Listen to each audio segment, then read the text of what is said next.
말씀에 들어가기 앞서 한 남자의 이야기를 들려드릴까 합니다.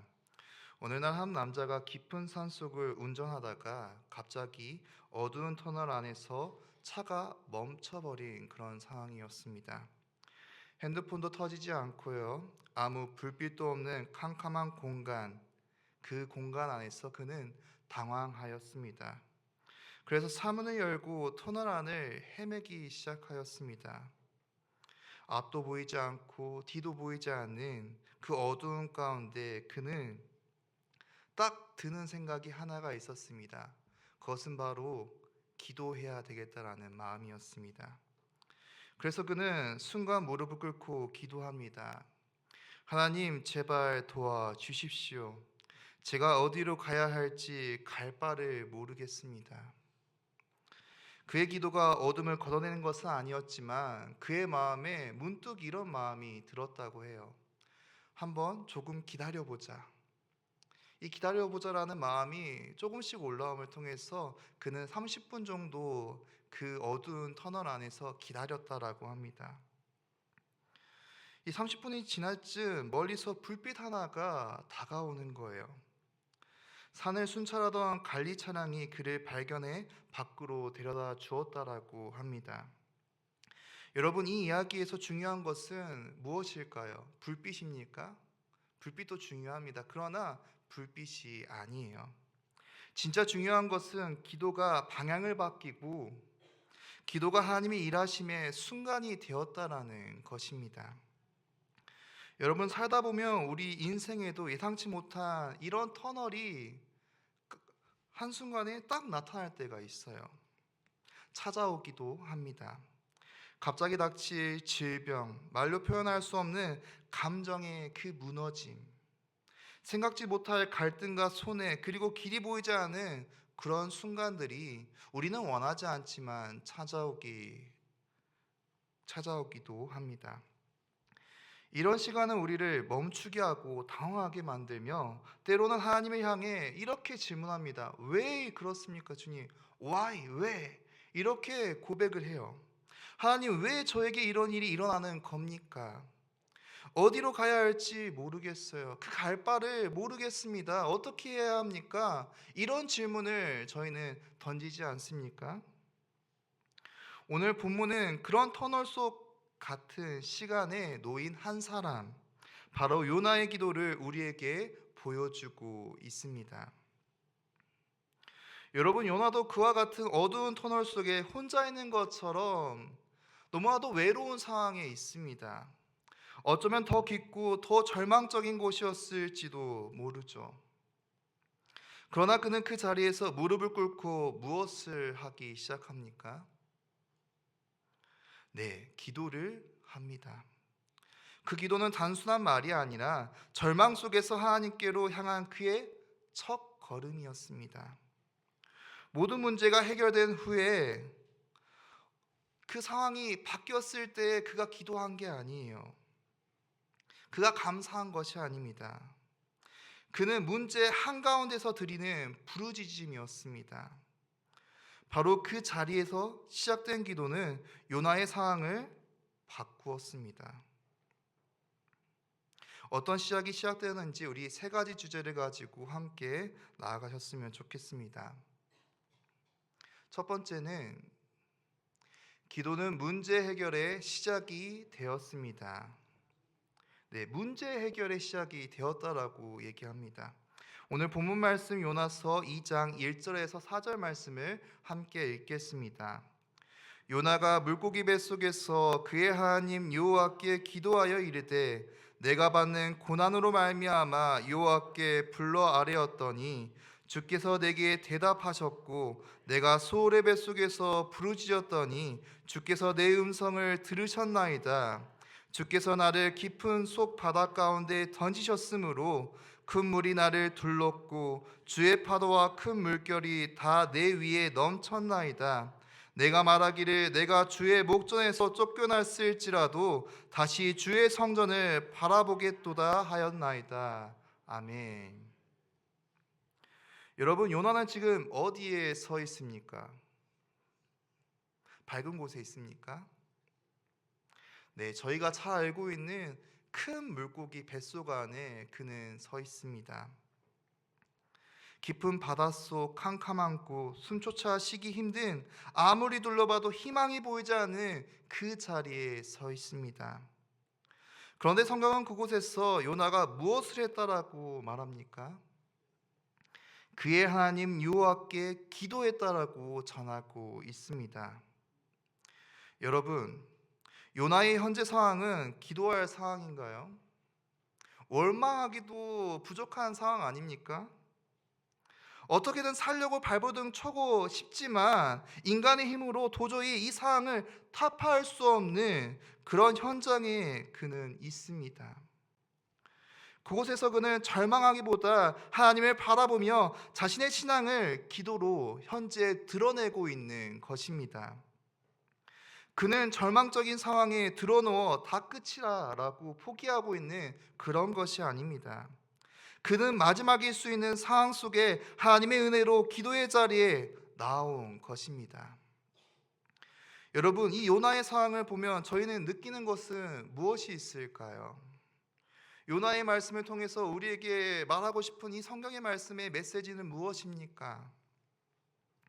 저희는 기도를 현재 어려움을 해결한 다음에 조금 있다가 들려도 되는 서브처럼 느껴질 때가 있습니다. 습관처럼 들릴 때가 있다라는 것입니다.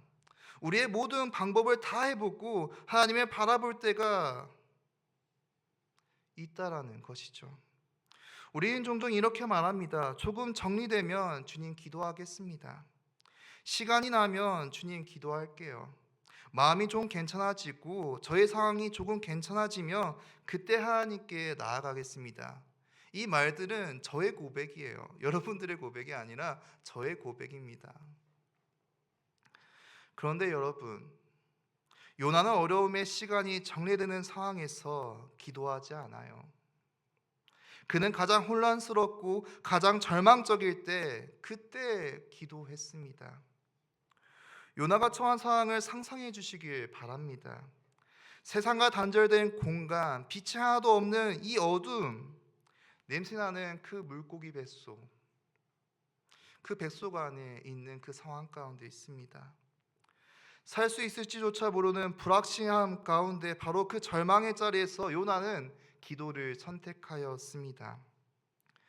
그저 학교에서 찾아오는, 직장에서 만나는 일상적인 관계의 어려움이 아니에요. 우리가 어려움이라고 하는 일상적으로 다가오는 그런 어려움이 아닙니다. 그런 문제가 아니에요. 정말 희망이라는 것이 보이지 않는 그 자리에서 그는 원망보다 하나님을 바라보았다라는 것입니다. 여러분, 기도는 고난의 자리에서 시작될 수 있음을 기억해 주시길 바랍니다. 일상적으로 드리는 그런 상황만 기도하는 것이 아니라 기도는 실패의 자리에서도 하나님을 바라보는 고백입니다. 기도는 우리가 연약할 때 하나님께 다가가는 신앙의 고백이라는 것이죠. 요나는 본문 2절을 통해 이렇게 고백합니다. 함께 읽겠습니다. 이르되 내가 받은 고난으로 말미암아 여호와께 불러아뢰었더니 주께서 내게 대답하셨고 내가 수월의 뱃속에서 부르짖었더니 주께서 내 음성을 들으셨나이다. 들으셨나이다. 아멘. 여기서 우리는 한 메시지를 볼 수 있습니다. 하나님은 기도의 응답을 들으시는 분이라는 것입니다. 하나님은 요나의 불순종도 보셨고 그가 도망치는 것도 알고 계셨습니다. 그가 어떤 마음으로 다시스로 가는지 그의 마음을 다 알고 계셨어요. 그런데 오늘 말씀에서는 그 요나의 그 기도를 응답하셨다라고 성경은 말하고 있습니다. 여러분들 왜일까요? 왜? 바로 하나님은 우리를 벌주기 위한 분이 아니기 때문입니다. 오히려 우리를 회복시키기 원하시는 분이시기 때문에 그를 눈 감아주는 거예요. 벌을 주려 했다면 진작에 벌을 주시지 않았겠습니까? 하나님의 말씀을 듣고 나서 다시 쓰러 가야 되겠다라는 그 마음을 먹었을 때 바로 벌을 주셨을 거예요. 그러나 하나님은 우리를 버리시는 분이 아니기 때문에 회복시키시기 원하시기에 지금 현재 물고기를 통해 일하고 계시는 것입니다. 돌아 돌아 그 완강한 요나의 마음을 다듬으시는 시간을 가지시는 것입니다. 무엇을 통해 말입니까? 바로 우리가 너무나도 싫어하는 그 고난을 통해 기도로 하나님을 바라보게 하는 것입니다. 여러분들, 군인들이 전쟁터에 나가면 가장 먼저 챙기는 것이 무엇입니까? 총도 중요하고 빵탄도 중요하고 반탄복도 중요하고 탄알집도 중요합니다. 그 어느 것도 중요하지 않은 것은 없어요. 그러나 그 여러 가지 중요한 물품 중에 무전기가 생각보다 중요할 때가 있습니다. 왜 그렇습니까? 왜냐하면 본부와 소통을 해야 하기 때문이에요. 전투 상황이 바뀔 때, 지역이 막혔을 때, 도움이 필요할 때 어떻게 해야 합니까? 전화해야 하잖아요. 무전을 해야 하잖아요. 그래서 이 무전을 함을 통해서 지금 상황이 너무나도 힘드니까 지원을 해주세요, 이렇게 전달을 해야 하지 않겠습니까? 여러분, 이 무전기는 기도와 마찬가지입니다. 기도는 우리의 무전기와 같다고 생각하면 되겠습니다. 우리가 사는 삶은 어디에 있습니까? 매일 하나님 안에 거하려고 노력해야 하는 영적인 정센터의 앞에 서 있습니다. 문제가 터졌을 때, 답답할 때, 방향이 안 보일 때 즉시 무전기를 우리는 켜야 합니다. 바로 그때가 기도할 때라는 것이죠. 하나님은 지금도 본부처럼 우리를 보고 계시고 기도의 신호를 기다리고 계십니다. 지금 여러분의 삶 가운데 어떤 문제가 있으십니까? 해결되지 않은 갈등, 관계의 어려움, 경제적인 어려움, 마음의 상처나 감정의 혼란 속에 혹시 서 있지는 않으십니까? 그렇다면 지금 이 시간 기도할 때임을 기억해 주시길 바랍니다. 고난이 깊어질수록 기도의 무릎은 더 깊어지고 그 기도의 시간은 길어질 줄 믿습니다. 요나는 이때까지 완전히 회개한 상태는 아니었어요. 여전히 핑계를 대고 자신에게 그 생각을 고집하는 그때였습니다. 그래서 그 넓은 니느웨 지역을 단 하루도 안 돼서 전해버리잖아요. 아무리 물고기 뱃속을 나와도 하나님께 기도하여도 그는 아직 자신의 상황이 다 죽은 상태는 아니었습니다. 하지만 그런 불완전한 모습 그대로 오늘 말씀에서는 요나가 하나님께 나아가 기도하자 하나님은 그런 요나의 기도를 듣고 계셨습니다. 여러분, 하나님께 나아가기 위해 완벽해질 필요는 없다라는 것입니다. 기도는 완전한 사람들이 하는 것이 아닙니다. 연약한 저희가 드리는 것입니다. 하나님은 죄의 깊은 수렁 속에서 혼란과 실패 가운데서도 여호와의 이름을 부르는 모든 사람들 가운데 지금 듣고 계실 줄 믿습니다. 지금 현재 저희가 있는 이 예배의 자리에서 시작해 주십시오. 오늘 요나의 기도에서 우리는 바라봅니다. 기도는 문제 해결의 시작점임을 믿음으로 고백해야 합니다. 여러분, 문제가 너무 커서 감당할 수 없을 때, 어디로 가야 할지 모를 때, 그때 기도의 무릎을 꿇는 것입니다. 그 자리에서 하나님을 불러 주십시오. 하나님은 화려하게 하나님을 부르는 그 자리에 있으신 것이 아닙니다. 그저 아버지, 아버지, 아버지, 이 아버지라는 단어에 모든 우리의 상황과 우리의 감정이 들여지는 그 단어 가운데, 우리의 마음 가운데 하나님께서는 듣고 계십니다. 부르짖음을 기다리고 계신다라는 겁니다.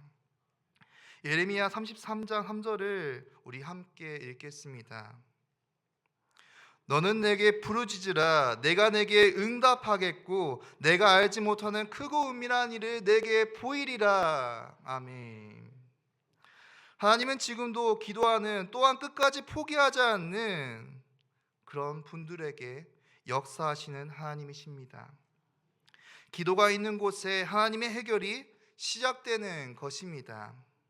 기도가 있는 자리에 하나님의 역사가 시작되는 것입니다. 이번 한 주간 기도를 문제 해결의 출발점을 삼는 여러분들이 되기를 축복합니다. 둘째, 기도는 하나님을 기억하는 것입니다. 오늘 본문 말씀 5절에서 7절 말씀을 함께 읽겠습니다.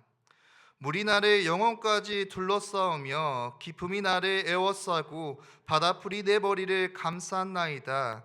내가 산의 뿌리까지 내려갔사오며 땅이 그 빗장으로 나를 오래도록 막았사오나 나의 하나님 여호와여 주께서 내 생명을 구덩이에서 건지셨나이다. 내 영혼이 내 속에서 피곤할 때에 내가 여호와를 생각하였더니 내 기도가 주께 이르렀사오며 주의 성전에 미쳤나이다. 아멘. 여러분들, 요나는 지금 생사의 갈림길에 서 있습니다. 그 물고기 뱃속 안에 있습니다. 바다풀이 머리를 감싸고 산의 뿌리까지 내려갔다라고 말하고 있습니다. 이 표현은 단순한 시적 표현이 아니에요. 이것은 인생의 죽음의 자리까지 떨어졌다라는 그의 고백입니다. 그런데 그때 요나는 무엇을 말합니까? 무엇을 얘기하고 있습니까? 내 영혼이 내 속에서 피곤할 때 내가 여호와를 기억하였다라고 말하고 있습니다. 여러분, 기도는 하나님과의 소통이나 요청이기 이전에 기억의 행위입니다. 기억해 주시길 바랍니다. 기억입니다. 기억. 기도는 이것 주세요라고 하고 끝나는 그런 것이 아닙니다. 기도는 하나님이 당신이 어떤 분이신지를 제가 잊지 않겠습니다라고 하는 고백인 거예요. 어떻게 보면 요나는 비로소 하나님의 다시 떠오르는 그 상황 가운데 있었습니다. 요나서 1장을 보시면 그는 풍랑을 만날 때는 하나님께 묻지 않아요. 배가 미창에서 잠을 잘 때도 하나님을 찾지 않습니다. 사람들이 제비를 뽑고 바다에 던질 때에도 어떻게 합니까? 침묵하며 포기해버려요. 그런데 물고기 뱃속 어디로도 도망칠 수 없는 그 자리에서 비로소 하나님을 기억한 것입니다. 왜입니까? 모든 것이 무너졌을 때 우리는 하나님을 기억하게 되기 때문입니다. 고통은 때로 우리 안에 잠들어 있던 신앙의 기억을 깨우는 도구가 되기에 하나님께서는 그 고통을 쓰신 것입니다. 어떤 사람들은 마음이 지치고 인생이 복잡해질 때, 느껴질 때 편지를 꺼내 본다라고 해요. 저 같은 경우는 편지를 많이 받아봤던 그때가 군대 때입니다. 군대 때. 교회 분들이 보내주시기도 하고 우리 가족분들이 보내주시기도 하는데 그 편지를 지금도 갖고 있어요. 힘들고 어려울 때 그 편지 한 절 한 절 하나하나를 읽어보면 내가 사랑받는 존재구나. 내가 이렇게 축복받은 존재였구나 라고 생각을 하면서 그 편지를 읽어볼 때가 많이 있습니다. 여러분들, 그 편지를 다시 읽는 순간 우리는 어느새 마음이 조금 가라앉아요. 어려운 상황 가운데 있을 때 그 편지를 바라볼 때 우리의 마음은 조금 가라앉아지게 되고 다시 걸어갈 수 있는 작은 힘이 생기기도 합니다. 여러분들, 기도도 똑같아요.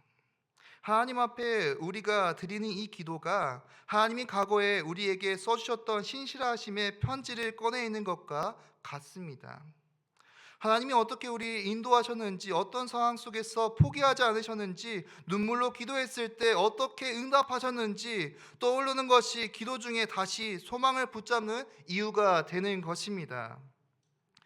시편 77편 11절을 함께 읽겠습니다. 곧 여호와의 일들을 기억하며 주께서 옛적에 행하신 기이한 일을 기억하리이다. 아멘. 여러분의 삶 속에 하나님의 기이한 일들이 있었던 순간을 기억해 주시길 바랍니다. 기도했을 때 갑자기 마음이 평안이 임하고 그 마음에 뜨거운 열정이 임했었던 그때를 기억해 주시길 바랍니다. 길이 없어 보이고 막막했던 그 순간, 한순간 주님 아버지 앞에 기도했을 때 그 일들이 아무것도 아니었던 일처럼 이루어졌던 일들을 기억해 주시길 바랍니다. 사람의 위로가 아니라 하나님의 임재가 나를 붙잡았던 그 밤, 그 은혜를 온전히 기억해 주시길 바랍니다. 단순한 과거가 아니라는 겁니다. 그것은 오늘 저희의 자신을 살리고 다시 붙잡는 능력인 것입니다.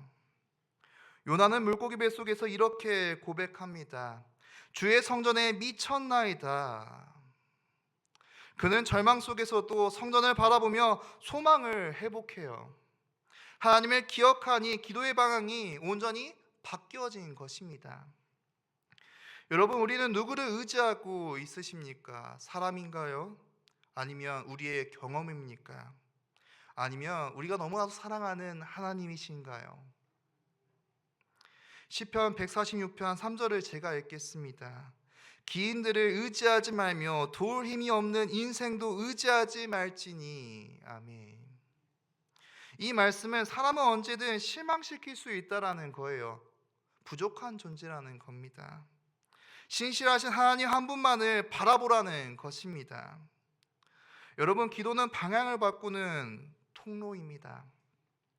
요나는 본문 7절 말씀을 보시면 피곤하여 영혼의 자리에서 하나님을 기억하였다라고 말씀하고 있습니다. 바로 그때 그의 기도가 주의 성전에 이르렀다라고 고백을 하는 거예요. 그 말은 단지 기도가 틀렸다라는 의미를 넘어서 그의 시선이 다시 하나님께 돌아갔다라는 고백입니다. 하나님은 우리에게 기억을 회복시켜 주시기 위해 고난을 허락하실 때가 있습니다. 왜냐하면 우리가 하나님을 잊을 때 그분은 우리를 끝까지 포기하지 않으시고 기억하게 하시기 위해 일하시기 때문입니다. 여러분, 오늘 이 자리에서 우리도 요나처럼 내 영혼이 피곤할 때 내가 여호와를 생각하였다, 이렇게 고백해 주시길 바랍니다. 지금 피곤한 상황 가운데 여러분들 있으십니까? 영혼이 지쳐 있으십니까? 그때가 바로 하나님을 기억해야 하는 때인 거예요. 그때가 바로 기도를 방향을 바꿔주는 그 하나님을 바라볼 때인 것입니다. 그때가 바로 은혜를 회복할 때인 것입니다. 오늘 우리의 기도 속에 하나님을 기억하며 과거의 은혜를 붙잡고 신실하신 하나님을 다시 바라보시는 시간이 되기를 축복합니다. 세 번째, 기도는 다시 시작하는 것입니다. 요나서 2장 8절에서 10절을 우리 함께 같이 읽겠습니다. 거짓되고 헛된 것을 숭상하는 모든 자는 자기에게 베푸신 은혜를 버렸사오나 나는 감사하는 목소리로 주께 제사를 드리며 나의 소원을 주께 갚겠나이다. 구원은 여호와께 속하였나이다 하니라. 여호와께서 그 물고기에게 말씀하시매 요나를 육지에 토하니라. 아멘. 요나는 지금 완전히 무너진 상태입니다. 그는 선지자임에도 하나님의 명령을 어떻게 합니까? 거역을 해요. 말씀이 선포되었을 때 기도하지 않습니다. 선지자답지 않게 니느웨를 감정적인 판단에 바라보며 하나님의 말씀에 도망쳤습니다. 여러분들, 그의 결과는 어떻게 됩니까? 참혹하잖아요. 풍랑을 만나고 사람들에게 던져지고 큰 물고기 뱃속에 들어가 3일 반나절을 보내게 됩니다. 하지만 그곳에서 기도했을 때 요나는 다시 시작할 수 있는 기회를 얻게 된 것입니다. 10절을 보시면 하나님께서 요나를 어떻게 합니까? 육지로 다시 보내세요. 여러분, 죽음 같던 그 뱃속에서 하나님의 명령하시자 다시 땅을 밟을 수 있게 된 것입니다. 여러분, 우리는 왜 다시 시작할 필요가 있습니까? 우리의 삶에도 요나와 같은 선택을 할 때가 있다라는 거예요. 하나님의 뜻보다 내 감정이 앞설 때가 있습니다. 분명히 말씀을 들었지만 모른 척하며 외면한 적도 우리는 종종 있을 것입니다. 기도해야 한다는 것을 알면서도 침묵할 때가 저희는 있습니다. 여러분들, 그 이유는 어떻게 되는 것입니까? 하나님을 바라보지 못하기 때문에 극심한 외로움이 찾아와요. 우리의 힘으로 할 수 있을 거라는 그 자유함을 누릴 거라 생각하지만 그 자유함이 없습니다. 오늘 말씀에서 요나의 모습처럼 우리는 다시 한번 하나님께 나아가기를 바랍니다. 기도는 끝이 아니라 다시 시작임을 온전히 바라봐 주시길 바랍니다. 하나님은 요나의 기도를 들으셨고 그를 다시 사명의 자리로, 다시 인생의 방향으로 인도해 주셨습니다. 여러분, 성경을 보시면 요나는 완벽하지 않아요. 기도 속에서도 자신이 잘못했다라는 직접적인 회개는 보이지 않습니다. 여전히 니느웨에 대한 불편한 감정을 가지고 있어요. 온전히 드러내고 있습니다. 그렇지만 그는 하나님께 나아갔습니다. 그리고 감사로 제사를 드리겠다라고 고백을 하는 거예요. 하나님은 그 부족한 기도조차 받아주셨다는 것을 기억해 주시길 바랍니다. 그리고 요나에게 기회를 주세요. 여러분, 하나님도 우리를 도자기를 빚는 장인처럼 다루실 때가 있습니다. 때로는 우리의 인생이 깨어진 것처럼 느껴지고 왜 나에게 이런 일이 일어나냐고 원망이 올라오기도 합니다. 하지만 하나님은 우리 안에 있는 보이지 않는 그 마음 가운데 있는 그 금을 바라보시고 그 깨어짐을 통해 더 견고하고 아름다운 주님의 자녀로서 이끌어 가실 줄 믿습니다. 요나가 물고기 뱃속에서 깨어졌을 때 하나님은 그를 포기하지 않으세요. 다시 그를 다듬으시고 빚어가셨습니다. 기도는 바로 그 깨어짐에서 시작되는 회복의 통로입니다. 지금 현재 낙심하고 있으십니까? 실패 때문에 기도할 자격조차 없다고 느낀 그 자리에 혹시 계신가요? 그렇다면 오늘 말씀을 기억해 주시길 바랍니다. 요나도 다시 시작했다는 것을 온전히 생각해 주시길 바랍니다. 여러분들, 완전하지 않아도 괜찮아요. 지금 있는 그 자리에서 눈을 감고 하나님을 바라보시면서 하나님, 나와 함께 해달라고 기도해 주시면 됩니다. 하나님은 기도를 들으시고 다시 우리를 세워주실 것입니다. 본문 말씀 9절을 함께 읽겠습니다. 나는 감사하는 목소리로 주께 제사를 드리며 나의 소원을 주께 갚겠나이다. 구원은 여호와께 속하였나이다 하니라. 아멘. 구원은 여호와께 속하였나이다. 여러분, 이 고백은 단순한 고백으로 보시면 안 됩니다. 정말 끝에서 다시 시작을 경험하는 요나의 고백인 거예요. 여러분, 지금의 기도는 새로운 출발점이 될 수 있습니다. 지금의 눈물은 하나님이 다시 문을 여시는 씨앗이 될 수 있습니다. 그리고 그 씨앗은 기도라는 믿음의 손으로 심겨질 때 비로소 열매가 맺는 거예요. 여러분, 오늘 밤 하나님 앞에 다시 나아가시겠습니까? 엉켜버린 상황 속에서도 다시 기도하시겠습니까? 부족한 모습 그대로라도 주님 앞에 무릎을 꿇으시겠습니까? 그렇다면 하나님은 여러분의 그 기도를 통해 다시 시작하게 하십니다. 다시 세워주십니다. 다시 바라보게 하십니다. 다시 보내주십니다. 무학교의 성도 여러분, 하나님이 요나의 부족한 기도를 받으셨고 다시 땅 위로 인도하셨고 그를 회복의 자리로 부르셨습니다. 그 하나님은 오늘 우리의 기도에 응답하시는 신실하신 분임을 기억해 주시길 바랍니다. 이번 한 주간도 그 하나님께 기도로 나아가 하나님의 기적을 경험하며 다시 시작의 길을 걸어가시는 사랑하는 여러분들이 되기를 주님의 이름으로 축복합니다. 기도하겠습니다.